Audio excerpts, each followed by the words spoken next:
ntabwo nabona ibyo nsubiza rwose nimumbabarire rwose. Ntabwo tuzi ngo twabivugaho iki kubera ko natwe bidutunguye. Byavuzwe nijoro bishyizwe mu bikorwa ku manywa, rero ntabwo nzi ngo nagusubiza ngo iki, natwe byatuguye hejuru. Ntabwo twavuga ngo turabyerekerana ntituhazi. Ese ubu wavuga ko kuba aya masoko yegetsweho imiryango mu rwego rwo guhangana cyangwa se kwirinda iki cyorezo cya COVID-19, hamwe nk'abacuruzi mwarabigizemo uruhare, kugaragara mu bucucike, kutubahiriza amabwiriza, yabaciye nk'amabere? Ntabwo byabura kubera ko mu isoko nyine ni urujya n'uruza, abantu barabyigana bitewe nyine n'ubuzima, buri wese aba ashaka ubuzima. Ariko nyine icyorezo nacyo kirahangayikishije, ntabwo abantu bari kubyumva kimwe n'ubwo babonaga ko gihari, ariko babaga bashaka n'amaramo. Ufite nk'izihe mbuto? Yewe mfite ibinyomoro, gutya mfite ibinyomoro by'ibizungu ibiro 400. Ni ibintu byangirika, mbese sinzi ngo nabyerekerana. Mbese nk'uko uri kubimbaza nanjye nabikubaza. Ubu ibicuruzwa mu byerekeje twabijyana he, twabona tubijyana he? Ntaho dufite, turi kwangara gutya. Twabijyana he ko abana b'abacungu bagiye gupfa nabi byarangiye. Ubu ni ubuhe butumwa mva wagenera abandi bacuruzi? Wavuga ko aya masoko kwegekwaho imiryango kwayo ahanini bitewe n'uko mutigeze mwubahiriza amabwiriza y'ubwirinzi bw'icyorezo cya COVID-19. Aha ntabwo naba nciye nk'amabere. Twarayubahirije, ariko ubwo nyine hari abatwivanzemo, nta kundi byagenda, nibo baduteje impanuka nk'iyi ngiyi. Ariko ingamba nagira abacuruzi bagenzi banjye ni uko bakwambara agapfukamunwa uko bikwiye, kwirinda biruta kwivuza.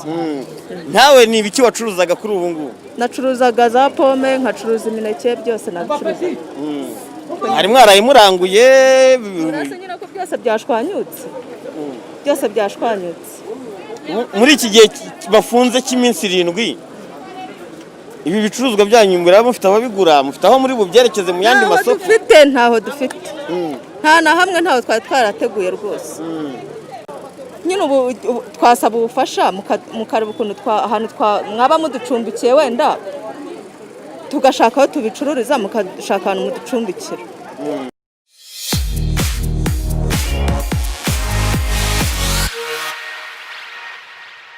Amakawunga, amafu, musohora ibintu bibora, ibindi mu bisubizeyo. Mu rukerero rwo kuri wa mbere tariki 17 nibwo itangazo ry'umujyi wa Kigali ryagiye hagaragara rifunga igihe cy'iminsi 7 isoko ryo kwa Mutangana mu murenge wa Muhima mu karere ka Nyarugenge, ndetse n'isoko ryo mu mujyi rwagati. Impamvu zibi ni mu rwego rwo guhangana n'icyorezo cya COVID-19. Nyuma y'ibipimo byafashwe hagagaragara abarwayi benshi mu mujyi wa Kigali.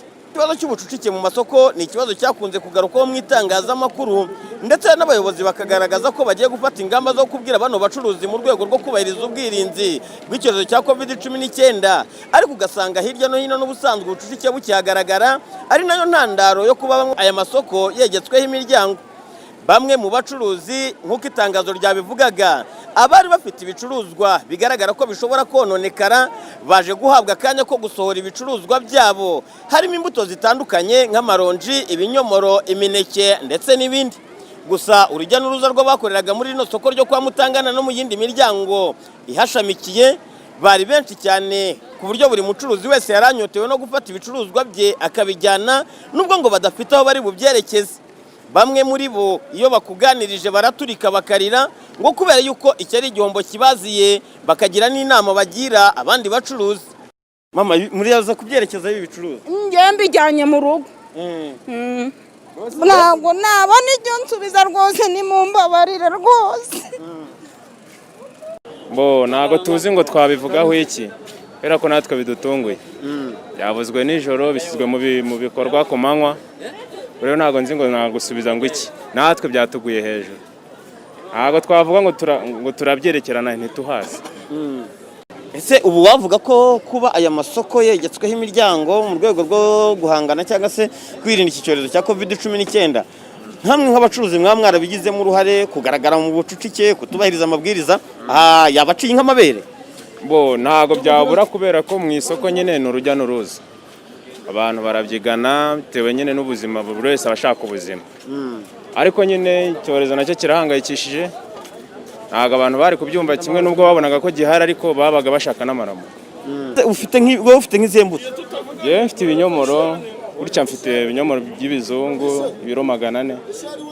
Ni ibintu byangirika, mbese sinzi ngo nabyerekerana. Mbese nk'uko uri kubimbaza nanjye nabikubaza. Ubu ibicuruzwa mu byerekeje twabijyana he, twabona tubijyana he? Ntaho dufite, turi kwangara gutya. Twabijyana he ko abana b'abacungu bagiye gupfa nabi byarangiye. Ubu ni ubuhe butumwa mva wagenera abandi bacuruzi? Wavuga ko aya masoko kwegekwaho imiryango kwayo ahanini bitewe n'uko mutigeze mwubahiriza amabwiriza y'ubwirinzi bw'icyorezo cya COVID-19. Aha ntabwo naba nciye nk'amabere. Twarayubahirije ariko ubwo nyine hari abatwivanzemo, nta kundi byagenda, nibo baduteje impanuka nk'iyi ngiyi. Ariko ingamba nagira abacuruzi bagenzi banjye ni uko bakwambara agapfukamunwa uko bikwiye, kwirinda biruta kwivuza. Ntawe ni ibiki wacuruzaga kuri ubu ngubu? Nacuruzaga za pome, nkacuruza imineke, byose nabicuruza. Hari mwaraye muranguye? Urase nyine ko byose byashwanyutse. Byose byashwanyutse. Muri iki gihe bafunze cy'iminsi 7, ibi bicuruzwa byanyu mufite ababigura, mufite aho muri bubyerekeze mu yandi masoko? Ntaho dufite. Nta na hamwe ntaho twarateguye rwose. Nyine ubu twasaba ubufasha mukareba ukuntu ahantu mwaba muducumbikiye, wenda tugashaka aho tubicururiza, mukashaka ahantu muducumbikira. Bamwe mu baturage banenze uburyo iki gikorwa cyakozwemo, ngo kubera yuko ubuyobozi bwakagombye kureberera abaturage ndetse no kubashishikariza kwirinda icyorezo cya COVID-19, aribo bagize uruhare mu gucucika abaturage. Ukurikije uko ibi bintu bimeze rero, ko mbibona nanjye nk'uko urimo kubireba, ibintu biteye ikibazo cyane gikomeye. Kuko urabona aho gukemura ikibazo, ndabona ngiye bari kugiteza, kuko urabona akavuyo k'abantu bari aha ngaha gakobya kangaka bari basanzwe bahari. Ndabona ahubwo bari kurushaho gusakaza coronavirus nimba hano kwa Mutangana yabihari, ahubwo ikigaragara cyo bari kuyikuba imibare myinshi cyane, kuko urabona abantu bari kurushaho kwiyongera cyane banegerana, ukurikije uko ureba ibintu bimeze hano kwa Mutangana. Ibijyanye no gufungwa kwa aya masoko murateka byatewe n'iki? N'ubwirinzi buke ku bacuruzi? Turatekereza neza ko ntago ari ubwirinzi bw'abacuruzi banga kwa Mutangana, ni ikibazo cy'abantu bagenda baza barabasanzemo corona, bamuhamagara ahubwo ntiyishyikirize inzego zibishinzwe, ahubwo agatoroka akagerageza kwihishahisha mu bantu, ugasanga yaragaragayeho icyo cyorezo hashiye igihe, none ugasanga ayanduje abandi bari mu isoko bo ntibabimenye. Ubwo rero ukurikije uko ibintu bimeze, ndabona ibintu bitakagombye kugenda uko nguko, bari gushaka ubundi buryo babikemuramo.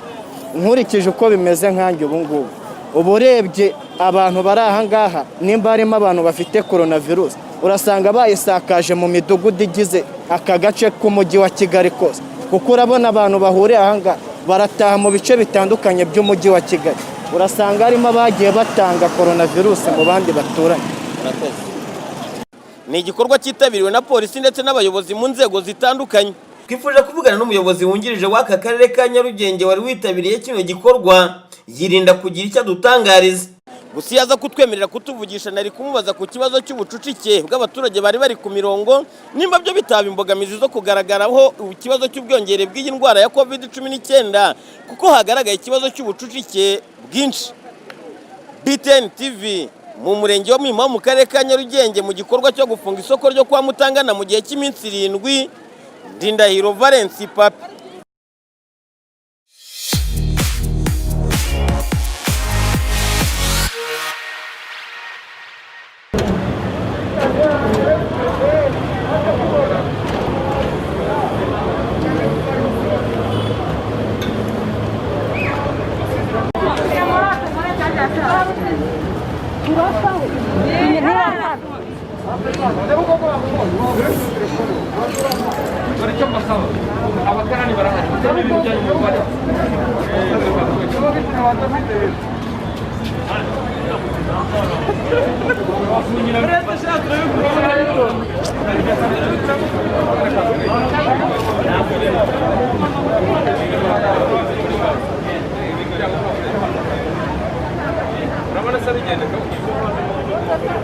What